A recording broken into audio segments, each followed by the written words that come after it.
it's almost like, again, it's human nature. The founding fathers understood this. As I am now reading in the Federalist Papers, they completely understood this, is why they made the system the way that it is. They did the best they could with it.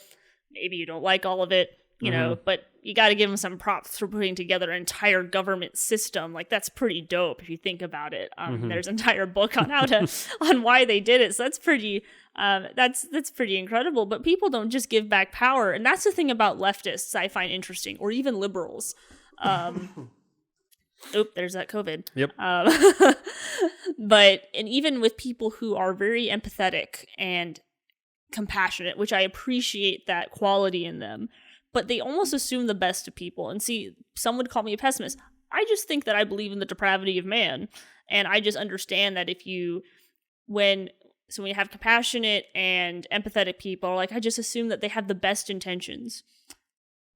I don't always assume that. No. I don't. There's some people I do.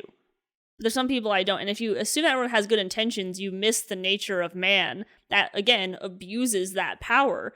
They're not just going to give it back. And so when you have a whole population of people that are like, love, compassion, empathy, I'm all for those things, and for love, compassion, and empathy with the correct terms. I don't think that they're using the correct terms for those words. That's just my opinion. No, maybe they are, but if they are, I think they're delusional about it. Yes, I think that's one perhaps. that is one of the defining traits, is that when you do tend to be more on the left, you do tend to have more empathy and sympathy than those who are on the right. And that doesn't seem to be something you choose politically. It's more like that's how you are, so you align with either the right or left more. At least from when Dr. Jordan Peterson's talked about it, and he breaks down how people's temperaments and personalities are more of a dictator for whether you end up conservative or liberal. But I think we talked about this a little bit before when it came to what type of government that people want running, and why socialism is so prevalent amongst the left. And I think that it is so prevalent because they inherently believe that people are naturally good.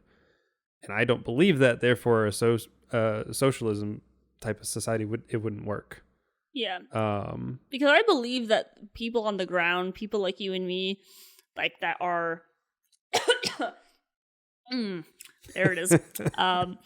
More empathetic and young, like millennial like us, I do think that they do have good intentions. People in government, no. They know, I feel like they know exactly what they're doing. They know exactly what they're doing, and they have a taste of power, and they want it. And they are using those people that have empathy and compassion for their own gain. Because the ones in government, they're not going to suffer for it. It's going to be the people on the ground that are going to suffer for it. Right. And that's why I try to warn people, because I'm like, I understand that you care, and I care too. Don't get me wrong, I care.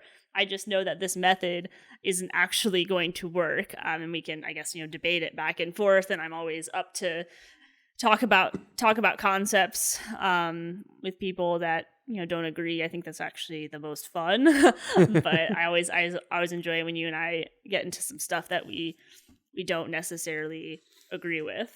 Yeah, it pushes the bounds of our thinking and helps us to see things from a different perspective. It does. And I think a lot of people, even conservatives and liberals, leftists, independents alike, we all live in a bubble of people that agree with us. And that's all good to a certain extent, but you got to talk to people that don't have the same views or even variations of the same view. Yeah, because you need to make sure of what your stance is and where you're at. And if you don't get those outside perspectives, you don't see it from somebody else's point of view where they've walked miles in a different set of shoes than you have, and they've experienced things different than you, then you just have a very finite and niche perspective on a much broader picture than you're aware of. And the same is for them too, because they need to be able to listen to where you're coming from and your experiences and how you see things. And those are the most fun conversations if they can stay civil, which is what we started this all on, is that you and me knew that we didn't agree on everything. We would run into disagreements, but we would still be friends afterwards, and we very unlikely to get heated and then hate each other afterwards. No. I'm not going to say it's impossible. No, like honestly, that's the fun though, is that you can have an intense conversation, right? Like I think I was watching a C.S. Lewis documentary that kind of goes through his life and how he and his roommates or like his colleagues in his younger days would, it seemed like they had really intense conversations about God where it did get intense and not necessarily heated, but they all still cared about each other, but they just understood that the topic itself was of great importance. And so they kind of gave it the intensity, dare I say, that it deserved. And so there's no doubt that, you and I will get intense about certain things, but by no means does that mean that we hate each other.